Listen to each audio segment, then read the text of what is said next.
கற்பூர புத்தின்னு சொல்லுவாங்க. கப்புன்னு பிடிச்சிக்கிறது, அதுக்கு பேர் தான் கற்பூர புத்தி. எதுவுமே தெரியலனாலும் தெரிஞ்ச மாதிரியே காட்டிக்கிட்டு அதை தெரிஞ்சுக்கிட்டு அதில் சக்ஸஸ் பண்ணுறதுக்குன்னே சில பேர் பிறந்திருக்கிறாங்க. அந்த கற்பூர புத்தி கொண்டவர்கள் தான் கன்னிராசிக்காரர்கள். இப்படிப்பட்ட அந்த கன்னிராசிக்காரங்களுக்கு 7th பிளேஸ் 7ஆம் இடத்துல சனி பகவான் வராரு. ஆனால் கன்னிராசிக்காரங்க வரட்டும் வரட்டும், எப்பேற்பட்ட ஆளாக இருந்தாலும் வரட்டும் வரட்டும்னு சொல்லிட்டு இருக்கீங்க. இதுதான் நான் உங்களுக்கு பாராட்டுறேன். இந்த மன தைரியத்தோடு சனியை வர வைங்க.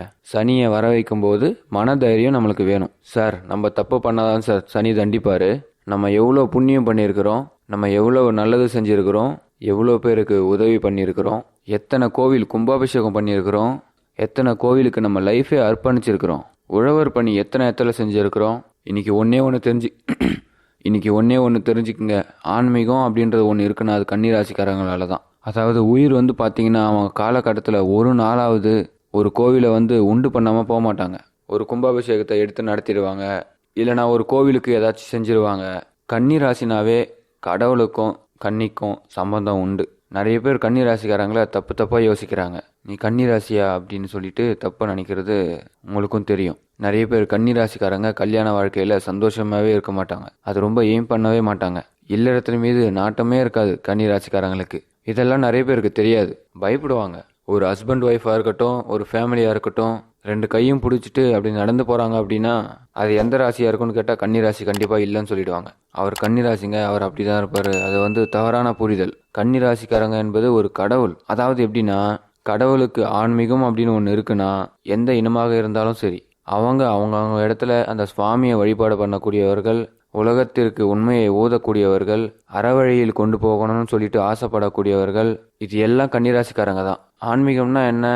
அறவழி தான். நல்லது நடக்கிறதுக்கு, நல்ல விஷயம் செய்யறதுக்கு சில தளபதிகளை உண்டு பண்ணுவான் ஆண்டவன். தளபதிங்க இருக்கக்கூடிய இடம் தான் கன்னிராசிங்க.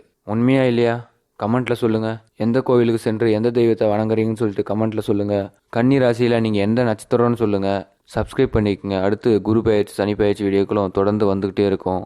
இந்த ஆண்டை எப்படி கையாளணும்னு சொல்லிட்டு நம்ம வீடியோக்களை பார்த்து தெளிவாக்கிக்கோங்க. கன்னிராசி உங்களுக்கு பிடிக்குன்னா, உங்கள் ராசியை உங்களுக்கு பிடிச்சிருக்குன்னா கண்டிப்பாக லைக் போடுங்க. ஆனால் கன்னிராசிக்காரங்க ராணியாக இருக்க விரும்ப மாட்டீங்க, தளபதியாக இருக்க தான் விரும்புவீங்க. ரைட்டு தானே? அதுதான் கன்னிராசி. இப்படிப்பட்ட இந்த கன்னிராசிக்காரங்களுக்கு 7ஆம் வீட்டில் சனி பகவான் என்ட்ரி. இதுக்கு பேர் என்ன? கண்டச்சனி அப்படின்னு பேர். இப்போ 2 விஷயத்த நான் பதிவு பண்ண போகிறேன். முதல் விஷயம், கண்டச்சனினா என்ன அப்படின்னு முதல்ல தெரிஞ்சுக்கணும். கண்டச்சனினா பேர் ஆபத்தை கொடுக்கக்கூடிய இடமா? அது கிடையாது. நல்லா தெரிஞ்சுக்குங்க. சனி உங்களுக்கு பேர் ஆபத்தை கொடுக்க மாட்டார். ஏன் கொடுக்க மாட்டாரு? கொடுத்தா என்ன அப்படிலாம் கேட்கக்கூடாது. இல்லை, கொடுப்பாரு. உங்களுக்கு புதன் பகவானுடைய இடம் கன்னிராசி. புதன் உச்சம் ஆட்சி பெற்றிருக்கக்கூடிய இடம். ஒரு பெரிய சிரமத்தை, சங்கடத்தை தடுக்கக்கூடிய வல்லமை எங்கன்னா கன்னிராசிக்காரர்களுக்கு உண்டு. இது உங்கள் வாழ்க்கையில் அனுபவத்தில் நிறைய பார்த்துருப்பீங்க. ஒரு கூச்சல் குழப்பம் இருக்கும். அந்த கூச்சல் குழப்பத்தை தன் கரம் கொண்டு மாற்றணும்னா கன்னிராசிக்காரங்க வந்தாங்கன்னா நிறுத்துங்கடா அப்படின்னு ஒரே ஒரு வார்த்தை தான். எல்லாரும் மிரண்டு போய் நின்றுடுவாங்க, சண்டையே நிப்பாட்டிடுவாங்க. ஒரு பஞ்சாயத்துவாதி மாதிரிங்க. கன்னிராசிக்காரங்க இருக்கிற இடத்துல சத்தம் இருக்காது, அவங்க சத்தம் தான் இருக்கும். அவங்க சத்தத்துக்கு எல்லாரும் பயப்படுவாங்க. இப்படிப்பட்ட கன்னிராசிக்காரர்களுக்கு கண்டம் அப்படின்றது வராது. இதுதான் ஃபர்ஸ்ட் தெரிஞ்சுக்கணும். ஏன்னா வரக்கூடியதை முன்கூட்டியே தெரிந்து கொள்ளக்கூடியவர்கள் கன்னிராசி தான். அந்த ஆற்றல் உங்களுக்கு உண்டு. நம்பனா நம்புங்க, நம்பாகட்டி போங்க. நாளைக்கு இதுதான் நடக்கும்ன்றது இவங்களால தீர்மானிக்க முடியும். நாளைக்கு இத்தனை மணிக்கு இங்கே இருப்பேன்னு சொல்லிட்டு இவங்களால தீர்மானிக்க முடியும். ஒரு நிமிஷம் மாறாமல் வேலை செய்வாங்க.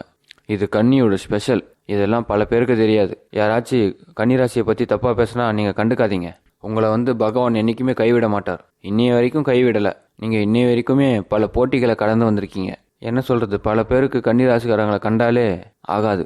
என்னடா இவன் மட்டும் முன்னேறிட்டே இருக்கான், இது மாதிரி தான் தோணும். ஒன்று தான், கன்னிராசிக்காரங்களுக்கு அடிக்கடி உடல் நோய்கள் ஏற்படும், உடம்புல மட்டும் சிரமங்கள் ஏற்படும். ஆனாலும் உங்கள் வேலையில் அந்த சிரமத்தை காட்டவே காட்ட மாட்டீங்க. உண்மை தானே? சொல்லுங்கள், உங்களுடைய கருத்து கமெண்ட்டில் சொல்லுங்கள். நீங்கள் உங்கள் வழியை வேலையில் காட்டுவீங்களான்னு? உங்கள் வேலையை தான் ஃபஸ்ட்டு பார்ப்பீங்க.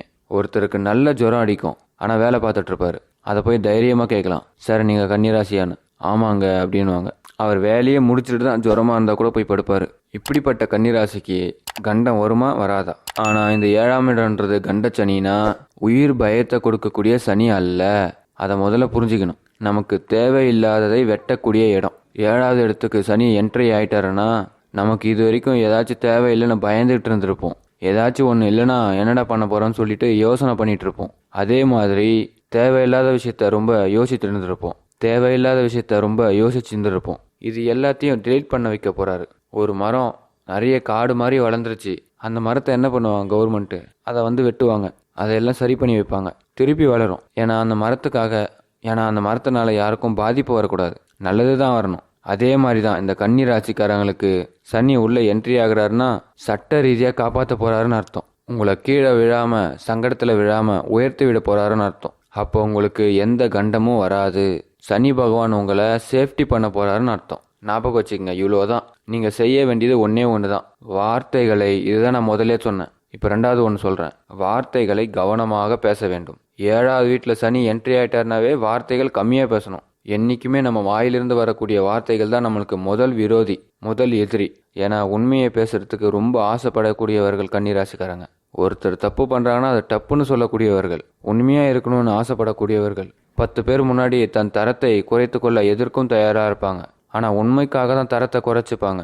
ஒருத்தருக்கு பணம் இருக்கே, பதவி இருக்கே, அதுக்காக இவங்க மரியாதையை குறைச்சிக்க மாட்டாங்க. அவங்களுக்கு கடவுள் தான் ஃபஸ்ட்டு, அடுத்தது குரு, அடுத்தது தன்னை நம்புறவன். தான் நம்புறவனுக்காக எவ்வளோ வேணா குனிவாங்க. இது கன்னிராசிக்காரங்க. இப்படிப்பட்டவர்கள் தன்னை நம்புனவருக்காகவோ, தன்னுடைய குருவுக்காகவோ, தன்னுடைய கடவுளுக்காகவோ வார்த்தைகளை இப்போ விட்டுடாதீங்க. இதுதான் ஃபஸ்ட்டு. இப்போ புரியுதா? ரொம்ப சிம்பிள். இப்போ புரிஞ்சுக்கிட்டீங்களா? வார்த்தைகளை விட்டுட்டீங்கன்னா உங்களை ஏற்கனவே எப்போ கொக்கி போட்டு இழுக்கலான்னு பார்த்துட்டு இருக்காங்க ரொம்ப பல பேர். இதுதான் கண்டம். கண்டம்னா வேற எதுவும் இல்லை. இங்கே தொண்டை இருக்க பார்த்தீங்களா, அதான் மணிக்கட்டுன்னு சொல்லுவாங்க. உங்கள் கழுத்து தான், அவ்வளோதான். அதான் கண்டம். இந்த இடத்துல நீங்கள் ஒரு லாக் போடணும். லாக் போட்டோம்னா ஒருத்தன் திட்டுறான், திட்டிக்கோ திட்டிக்கோ, எவ்வளோ திட்டுவ, திட்டிக்கோ அப்படின்னு விட்டுடணும். அங்கேயே அவரை அழகாக முடிச்சு விட்டுறணும். சௌக்கியமா, நல்லா இரு, அவ்வளோதான். அப்படி சொல்லிட்டீங்கன்னாவே அவங்க அமைதியாகி போய்கிட்டே இருப்பாங்க. அவங்க திட்டாத அளவுக்கும் நம்ம பார்த்துக்கணும். இது ஃபஸ்ட்டு. திட்டான், ஆனால் திரும்ப நீங்கள் திட்டக்கூடாது.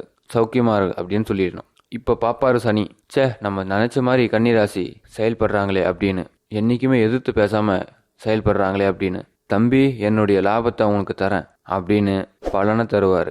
அப்போ புத்திசாலித்தனத்தையும் அதிகப்படுத்துவார். அது யதார்த்தமாக உட்காந்துரும். அவங்கள சாதாரணமாக ஆளாக பார்க்கக்கூடாது. வார்த்தைகளை பார்த்து பேசணும். இதுதான் கண்டம், வேற ஒன்றும் கிடையாது. அதில் ஒரு விஷயம் செய்ய வேண்டியது என்னன்னா, கன்னிராசிக்காரங்க ஆலய வழிபாடு கண்டிப்பாக செய்யணும். இந்த 2.5 வருஷம் செய்யணும். நிறைய கோவிலுக்கு போங்க, எல்லாம் கோவிலுக்கு போங்க. புராண ஸ்தலங்களுக்கு நிறைய போங்க. புராணமாக கருங்கல்லில் கட்டியிருப்பாங்க எல்லா சாணத்தையும். அந்த கருங்கல்லில் கட்டியிருக்க கோவில்களுக்கு அதிகமாக போங்க. கடவுளை அதிகமாக வணங்குங்க. நீங்கள் எந்த கடவுளை வணங்குறீங்கன்னு சொல்லிட்டு கமெண்ட்டில் சொல்லுங்கள். எந்த கோவிலுக்கு அதிகமாக போவீங்கன்னு கமெண்ட்டில் சொல்லுங்கள். கன்னிராசியில் உங்களுக்கு என்ன நட்சத்திரம்னு கமெண்ட்டில் சொல்லுங்கள். உங்களுக்கு கன்னிராசி விரும்புகிறீங்கன்னா, நீங்கள் வணங்கும் கடவுள் உங்களுக்கு பிடிக்கும்னா லைக் பண்ணுங்கள். உங்கள் குடும்பத்தில் உள்ளவங்களுக்கு ஷேர் பண்ணி விடுங்க. சப்ஸ்கிரைப் பண்ணிங்கன்னா தொடர்ந்து இந்த ஆண்டை எப்படி கையாளணும்னு சொல்லிட்டு வீடியோ வந்துக்கிட்டே இருக்கும். சப்ஸ்கிரைப் பண்ணி பக்கத்தில் பெல் ஐக்கனை கிளிக் பண்ணிக்கோங்க. இந்த புதன் உச்சம் பெற்று ஆட்சி பெற்ற கன்னிராசிக்காரங்களுக்கு பல திடுக்கிடும் திருப்பு முனைகள் கண்டிப்பாக ஏற்படும். கடவுள் உங்களை கைவிடவே மாட்டார். 7ஆம் இடம் கண்டச்சனின்னு சொல்லிட்டு பயந்து நடுங்காதீங்க. பயந்து ஒதுங்கி வீட்லேயே அடங்கிடாதீங்க. நீங்கள் உலகத்தை சுத்த போகிறீங்க. உங்களை கண்டு எல்லாரும் பயப்பட போகிறாங்க. அதனால் இது எல்லாமே நல்ல டைம், குட் டைம். அதனால் என்றைக்குமே கெடுதல் கிடையாது. கன்னிராசிக்கு கலக்கம் இல்லாமல் இருங்க. கண்டிப்பாக சொல்கிறேன், கண்ணன் உங்களை காப்பாற்றுவார். நீங்கள் வணங்கும் தெய்வமும் காப்பாற்றும். நன்றி.